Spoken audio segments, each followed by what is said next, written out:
बूढ़े भक्त और भगवान की अनोखी कहानी। दुनिया में दो तरह के लोग होते हैं, एक भगवान में आस्था रखने वाले यानी कि आस्तिक, आस्था नहीं रखने वाले यानी कि नास्तिक। ये कहानी आस्था रखने वाले लोगों को ज़्यादा पसंद आएगी। हो सकता है इस कहानी को पढ़ने के बाद उनकी आस्था और ज़्यादा पक्की हो जाए। एक आदमी जो जीवन भर राम नाम जपता रहा, अब वो बूढ़ा हो गया था। बूढ़ा ही नहीं हुआ था बल्कि इतना कमज़ोर हो चुका था कि अपनी जगह से बिना किसी सहारे के उठ भी नहीं पाता था। ऐसी स्थिति में भी उसने कभी राम नाम को अपने से अलग नहीं होने दिया। वो पूरा दिन मन में राम नाम लेता रहता।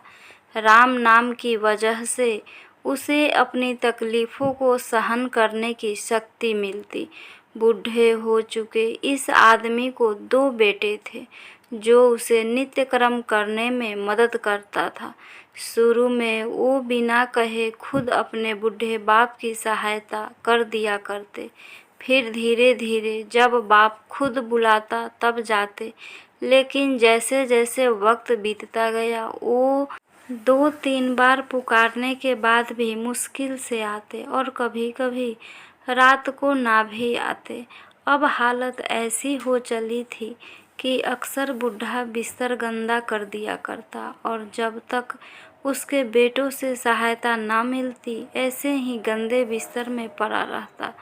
बुढ़ापा बढ़ता जा रहा था, उसकी नज़रें कमज़ोर हो चुकी थी। इतनी बदहाली में भी उस आदमी ने राम नाम का साथ नहीं छोड़ा था। एक बार बूढ़े को नित्य कर्म करना था।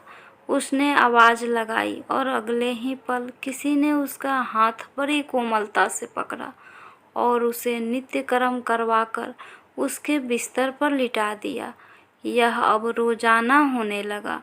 जब भी बूढ़ा आवाज़ देता अगले ही पल उसकी मदद करने के लिए कोई आता और उसे उसके सारे काम कराकर वहाँ से चला जाता। नज़र कमज़ोर हो चुकी थी। देखकर बूढ़ा उसे पहचान नहीं पाता था, लेकिन बूढ़ा जानता था कि यह उसके बेटे नहीं हो सकते और वह स्पर्श भी उनके बेटों का नहीं था। एक दिन जब बूढ़े आदमी ने अपने नित्य क्रिया करने के लिए अपने बेटों से मदद मांगी तब अगले ही पल उसे फिर से वही मुलायम वाला स्पर्श महसूस हुआ। सारा काम खत्म करने के बाद बूढ़े आदमी ने उसे व्यक्ति का हाथ पकड़ लिया और उससे पूछा, सच सच बताओ, आखिर तुम हो कौन? तुम मेरे बेटे तो नहीं हो सकते। बूढ़े के सवाल के साथ उसके कमरे में बहुत तेज रोशनी हुई और प्रभु ने अपने दिव्य अवतार में वहाँ पर दर्शन दिए।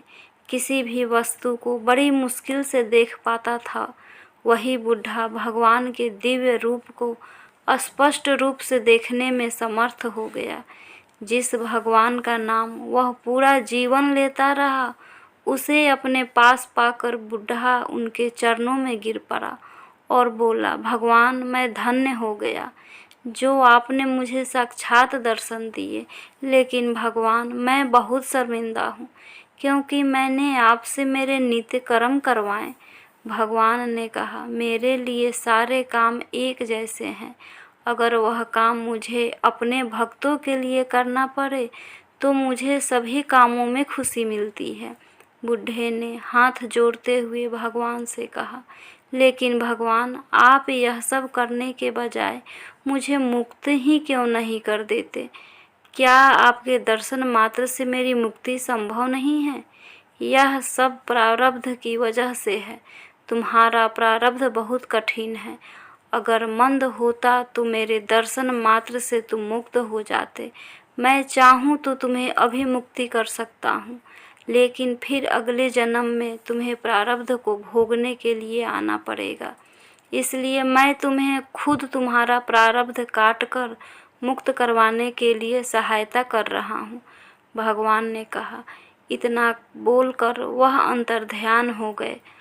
कुछ महीने और तकलीफ भोगने के बाद उस बूढ़े का आखिरी समय आ ही गया और वो ख़त्म हो गया। फ्रेंड्स, आशा करती हूँ ये कहानी आपको ज़रूर पसंद आई होगी। प्लीज़ लाइक, सब्सक्राइब और शेयर करना ना भूलें। Thank you.